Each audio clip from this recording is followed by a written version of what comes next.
This is the Writers Podcast, a Writers After Dark radio production, bringing you the best in writing advice, news, trends, and interviews.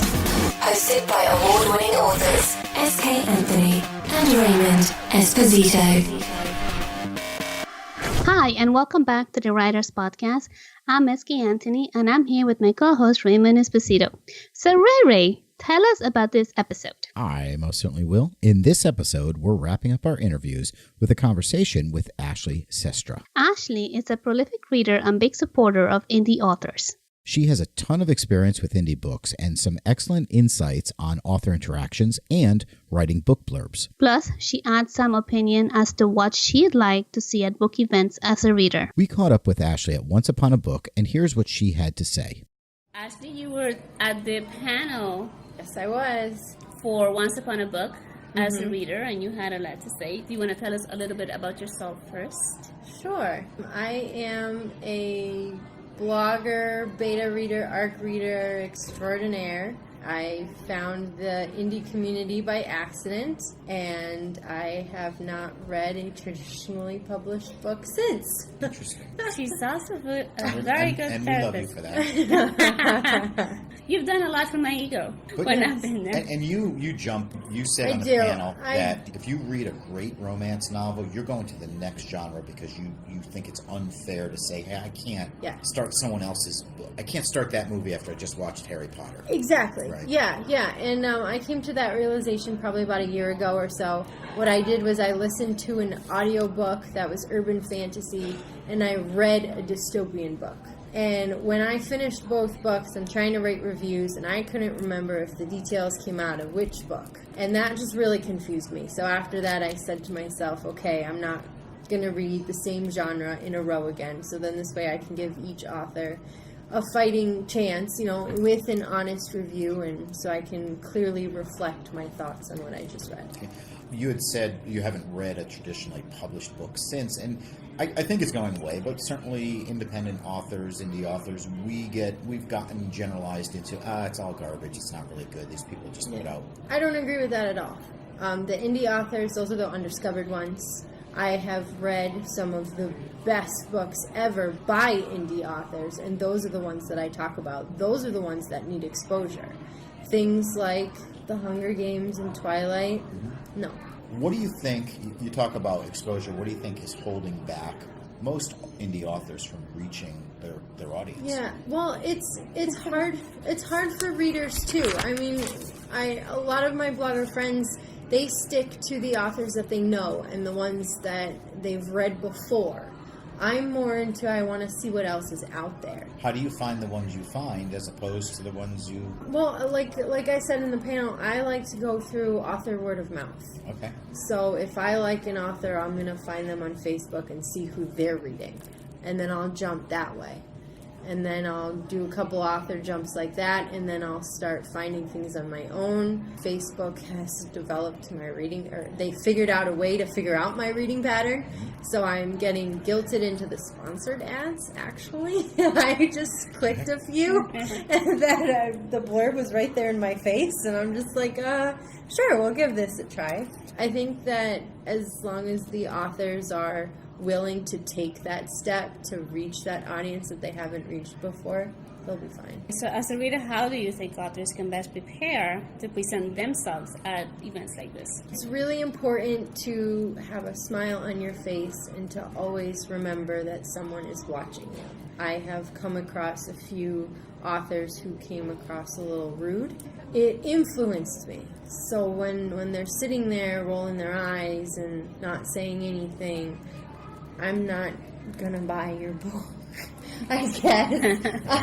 No, back to the original point. It's important to remember that we're all book nerds, we're all introverts. If you don't tell me about your book, I'm not gonna understand what it is to buy it. So it really helps for the authors to have their elevator pitch down, to take out the ums and the likes when you're telling me about your book.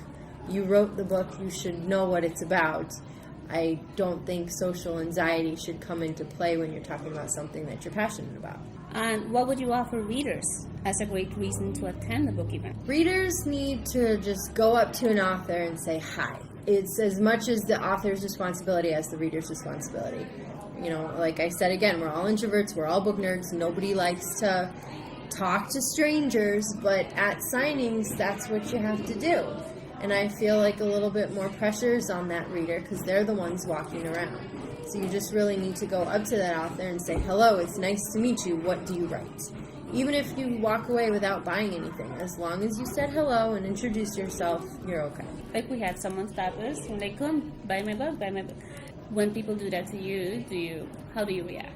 It's different than saying just hi. Yeah, no, and I'll go over there and I'll take their demeanor into consideration, how much eye contact I'm getting, and like I said, if they're using ums and likes and they can't really explain to me what they wrote, all of that takes into consideration. It's a book. It's about, stuff. Yeah. Yeah, so here's my vague book blurb. What's the cost of love and loyalty in a dead world? Is that vague enough? Yeah. Because you love the vague. I do. I love the vague. I don't want the whole story of the book in a blurb. Like, if your blurb is that takes over the entire back cover of the book and it tells me first she does this and then this happened and then wait till you see when this happens and then the blurb ends in questions. What do you think she'll choose? Who do you think she'll love? That is a huge no-no for me because that author is pointing me into the direction of what they want me to think when I'm reading. I want to be able to make my own assumptions for it. And I have a few authors come to me and they're like, oh, I just wrote this blurb, what do you think? If I see questions at the end, right away I'll tell them, get rid of those questions. I don't even want to read those questions. That's interesting. You find different opinions on that. Well, I don't like questions either. Well, I guess my thing is I'll take it from a reader, and the shortest solution, because I hate writing the book blurb. No, it's funny you say that. I've spoken to a lot of authors. Nobody likes to write blurbs. No, it takes us 80,000 words to tell you what we want to tell you, and then you say, and you give me a 100. Maybe because it comes at the end. Maybe because you've just finished and everything else, and it's one more thing that you've got to put together. But some of the argument yesterday on the panel or disagreement was you said, I think it was more a misunderstanding of what you meant by vague. Not as vague as my opening statement, but just don't tell me the whole story in the story. Just give me that elevator pitch. Yeah. What I love is that you said you want to be shocked. Yeah. I do want to be shocked. So when in the blurb, when it says she goes through all these twists and turns, you're already preparing me for that. I don't like warnings in a book. When I read a blurb, I would just want to know the general idea of the story. I don't want to know where the story could go or anything like that. Just a lot of the times now I'm reading without looking at the blurb. So I consider them blind reads. So you attend a lot of book events. I do.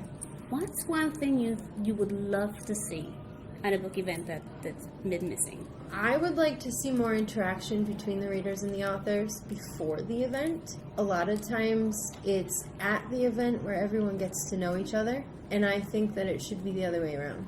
I feel like everyone should get to know each other before the she's signing. like, buy me dinner Should they be first. drinking? Yeah, sure. Drinks, I like drinks. I like gin. So the great thing about Once Upon a Book is that Stacy has that ball the night before. And the ball is a great way to socialize and to meet everyone.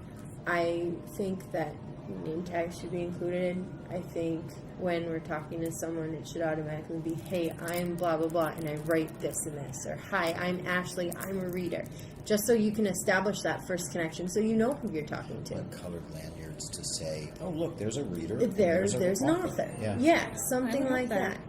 Yeah. Because this is my second year at Once Upon a Book, and the first year at the ball, I didn't know who I was talking to. All these people would come up to me, oh, I love your costume, you look great, and I would say, thank you. I didn't know who I was talking to. It wasn't until the signing that I was putting the faces together. I was like, oh my God, she said she liked my costume, now I know who she is. So for signings, it would help me to do a lot of pre-introductions before the actual signing. Yesterday, you ran this section for the speed dating, sort of, between readers and authors. How did you find that? I was a little stressed out during it. It was my first year ever doing something like that. And I was trying to do what I was telling you guys. I wanted to promote the communication before the signing. What happened was I didn't get enough readers.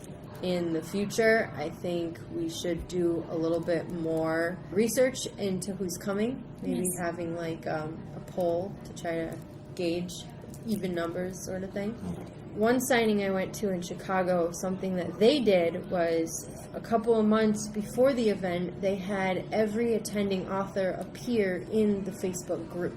So every day they would have like 2 or 3 authors, and those authors would jump in the group and introduce themselves and post their free books and talk a little bit about them. So then this way my research time was cut in half because I already had all the information in front of me. So I thought that was really cool. Did you have anything else you would like to tell authors from the reader's viewpoint? If you're unsure about what you're writing, it will come across in your writing. I have read a few awkward scenes, not because the characters were awkward, but because the writer was awkward. So my advice to authors as a reader would be, if you're unsure of something, get your beta readers, get your editors, get everyone who's behind you to look over that scene. It hinders my reading experience when I can sense insecurities in the writing. So if you're going to do it, just go for it. I love it. That's fantastic. Well, Ashley, thank you so much for being a part of the Writers Podcast. So, my biggest takeaway from Ashley's interview on the author signing episodes is that an elevator pitch is a must, not only for author events, but in general. And I would add that the elevator pitch isn't just about you, but you should have one for each of your novels. Right, each of your novels and for your entire series. Anyway, it was also great to hear that readers too love meeting authors. So going to signing is exciting for them as much as it is for us. I think Ashley provided some great advice, but that's because it matches my own thoughts and style.